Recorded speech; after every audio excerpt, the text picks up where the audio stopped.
Aquela velha tá morrendo. Mora lá no interior, lá no interior, lá nunca foi visto. Aquela porra lá daquela cidade. Para isso, que eu vou ter que falar. Indaiatuba, quem é Indaiatuba? Indaiatuba não é praia, não. Não é porra nenhuma. Não é porra nenhuma, aquela porra lá. Eu vou contar outra história pra você. Tava lá em Indaiatuba, né? Tava lá naquele parque ecológico. Tava eu, Eduardo, Michel, tinha gente pra caralho. Tava tendo show lá naquele parque temático lá. Aí tem aqueles pedalinhos. Não tem os pedalinhos lá do riozinho lá. Aí foi naquele pedalinho lá. Entramos pedalando, apostando corrida. E vai, eu pedalando rápido pra caralho. Passando todo mundo na frente assim. O pedalinho não me vira. Eu caí dentro da água.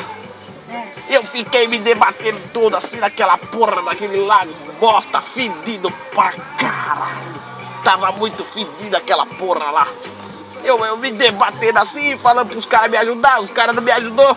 Eu fiquei lá me afogando assim, ó. Eu peguei, como eu tenho muita inteligência, eu fiquei boiando. Até ir pra até ir pra lá pro meio da terra lá, no meio do mato lá. Fiquei lá todo molhado, com a roupa toda molhada, fedendo a bosta pra caralho. Aí eles fizeram respiração boca a boca em mim, e todo mundo de filha da puta, mas de resto tá tudo bem. Não tá funcionando?